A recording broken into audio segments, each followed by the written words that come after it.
இன்றைய வசனம் சங்கீதம் 68 அதிகாரம் 3 நீதிமான்களோ தேவனுக்கு முன்பாக மகிழ்ந்து களிகூர்ந்து ஆனந்த சந்தோஷம் அடைவார்கள். கிறிஸ்துவுக்குள் பிரியமானவர்களே, இன்றைய காலகட்டத்தில் ஒவ்வொருவரும் தங்களை தாங்களே கேட்டுக்கொள்ளும் ஒரு கேள்வி, எப்படி மகிழ்ச்சியாக இருப்பது என்பதுதான். வாழ்க்கையில் மகிழ்ச்சியை கண்டறிய ஏதேதோ வழிகளில் முயற்சி செய்கின்றோம். துக்கத்தை போக்க உற்சாகம் தரும் பேச்சுகளை கேட்பது, அடிக்கடி பயணம் மேற்கொள்வது, நண்பர்களுடன் அரட்டை அடிப்பது உள்ளிட்ட விஷயங்களில் கவனம் செலுத்துகின்றோம். சிலர் பணம் இருந்தால் மகிழ்ச்சியாக இருக்க முடியும் என்று நினைக்கின்றனர். பணம் இருப்பவர்கள் எந்த அளவுக்கு மகிழ்ச்சியாக இருக்கிறார்கள் என்பது அவர்களுக்கே தெரியும். நாள் ஒன்றுக்கு ஒரு வேளை சாப்பிடும் ஒருவருக்கு 3 வேளை நல்ல சாப்பாடு கிடைத்தால் அதுவே அவருக்கு மகிழ்ச்சி. தொழிலதிபர் ஒருவருக்கு 10 கோடி ரூபாய் ப்ராஜெக்ட் ஒப்புதலானால் அது அவருக்கு மகிழ்ச்சி. பிடித்த இடத்தில் 1 மணி நேரம் தனிமையில் அமர்ந்தால் அது அவருக்கு மகிழ்ச்சி. இவ்வாறாக ஒவ்வொருவருக்கும் மகிழ்ச்சி நிலை வித்தியாசமானது. அதிலும் கொடுப்பதில் மகிழ்ச்சி அதிகம். கையேந்தும் ஒரு ஏழைக்கு செய்யும் உதவி தருகின்ற ஆனந்தம் நமக்கு வேறெதிலும் கிடைப்பதில்லை. ஒரு அழகான பெரிய பணக்காரியும் ஆடம்பரத்திலும் வாழும் ஒரு பெண் ஒரு கவுன்சிலிங் செய்பவரை காண சென்றாள். அவரிடம், என் வாழ்வு ஒரே சூன்யமாக இருக்கு, எவ்வளவு இருந்தும் வெறுமையாக உணர்கிறேன், அர்த்தமே இல்லாமல் இலக்கே இல்லாமல் வாழ்க்கை இருக்கிறது, என்னிடம் எல்லாம் இருக்கிறது, இல்லாதது நிம்மதியும் மகிழ்ச்சியும் மட்டுமே, என் சந்தோஷத்துக்கு வழி சொல்லுங்கள் என்றாள். கவுன்சிலிங் செய்பவர் அவரின் அலுவலக தரையை கூட்டி கொண்டிருந்த ஒரு பணிப்பெண்ணை அழைத்தார். அவர் அந்த பணக்கார பெண்ணிடம், நான் இப்பொழுது பணிப்பெண்ணிடம் எப்படி மகிழ்ச்சியை வரவழைப்பது என்று சொல்கிறேன், நீங்கள் குறுக்கே எதுவும் பேசாமல் கேளுங்கள் என்றார். பணிப்பெண்ணும் துடைப்பத்தை கீழே போட்டுவிட்டு ஒரு நாற்காலியில் அமர்ந்து சொல்ல தொடங்கினாள். என் கணவர் மலேரியாவில் இறந்த 3வது மாதம் என் மகன் விபத்தில் இறந்து போனார்.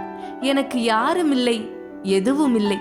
என்னால் உறங்க இயலவில்லை, சாப்பிட முடியவில்லை, யாரிடமும் சிரிக்க முடியவில்லை. என் வாழ்க்கையை முடித்து கொள்ளலாம் என நினைத்தேன். இப்படி இருக்கையில் ஒரு நாள் நான் வேலை முடிந்து வரும்பொழுது ஒரு பூனை என்னை பின்தொடர்ந்தது. வெளியே சில்லென்று மழை பெய்து கொண்டிருந்தது. எனக்கு பூனையை பார்க்க பாவமாக இருந்தது. அதை நான் என் வீட்டில் உள்ளே வர செய்தேன். மிகவும் சில்லென்றிருப்பதால் நான் அதற்கு குடிக்க கொஞ்சம் பால் கொடுத்தேன். அது அத்தனை பாலையும் குடித்துவிட்டு என் கால்களை அழகாக வருடி கொடுத்தது. கடந்து போன 3 மாதத்தில் நான் முதலாக புன்னகைத்தேன். நான் அப்பொழுது என்னையே கேள்வி கேட்டேன், ஒரு சிறு பூனைக்கு நான் செய்த ஒரு விஷயம் என்னை சந்தோஷிக்கிறது எனில், ஏன் இதை பலருக்கு செய்து நான் என் மனநிலையை மாற்றிக்கொள்ளக்கூடாது என யோசித்தேன். அடுத்த நாள் நோய்வாய்ப்பட்டிருந்த என் அடுத்த வீட்டு நபருக்கு உண்பதற்கு கஞ்சி கொடுத்தேன். அவர் அடைந்த மகிழ்ச்சிக்கு அளவே இல்லை. அவரை மகிழ வைத்து நான் மகிழ்ந்தேன். இப்படி ஒவ்வொரு நாளும் நான் பலருக்கு உதவி அவர் மகிழ நானும் பெரும் மகிழ்ச்சியுற்றேன். இன்று என்னை விட நிம்மதியாக உறங்கவும் உணவை ரசித்து உண்ணவும் யாரேனும் இருக்கிறார்களா என்பதே சந்தேகம். மகிழ்ச்சி என்பது அதை மற்றவர்களுக்கு கொடுப்பதில்தான் இருக்கிறது என்பதை கண்டுகொண்டேன். இதை கேட்ட அந்த பணக்கார பெண் ஓலமிட்டு கத்தி அழுதாள். அவளால் பச்சை காகிதம் கொண்டு வாங்கக்கூடிய எல்லாம் இருந்தது. ஆனால் பணத்தால் வாங்க முடியாத விஷயம் அவளிடம் இல்லை. வாழ்க்கையின் அழகு என்பது நீ எவ்வளவு மகிழ்ச்சியாக இருக்கிறாய் என்பதில் இல்லை, உன்னால் அடுத்தவர் எவ்வளவு மகிழ்ச்சியாக இருக்கிறார்கள் என்பதிலே இருக்கிறது. மகிழ்ச்சி என்பது போய் சேரும் இடம் அல்ல, அது ஒரு பயணம். மகிழ்ச்சி என்பது எதிர்காலம் இல்லை, அது நிகழ்காலம். நீ என்ன வைத்திருக்கிறாய் என்பதில் இல்லை மகிழ்ச்சி, நீ யார் என்பதில்தான் மகிழ்ச்சி. மகிழ வைத்து மகிழுங்கள், உலகம் உன்னை கண்டு மகிழும். என் அன்பு சகோதர சகோதரிகளே, பணம் படைத்தவர்கள் நல்ல மனதுடன் இதுபோன்ற உதவிகளை செய்ய முன்வர வேண்டும். இது உதவி என்று நினைக்க கூடாது. சமூகத்தில் வாழ்கிற அனைவரின் கடமை என கருத வேண்டும். எப்போதும் மனதை மகிழ்வாக வைத்திருக்க வேண்டும். இல்லாததையும் இழந்து போனதையும் நினைத்து வருந்துவதை விட சமகாலத்தில் வாழ்வதே மிக சந்தோஷமானது. நம்மை விட்டு போன உறவுகளை மறந்துவிட்டு புதிதாக சேர்ந்த உறவுகளுடன் மகிழ்ந்து ஒன்றிணைந்து வாழ வேண்டும்.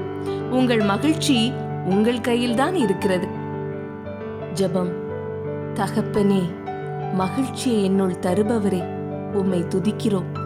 படைப்பின் தெய்வமே, எங்கள் உள்ளத்தில் உண்மையான மகிழ்ச்சி இல்லை.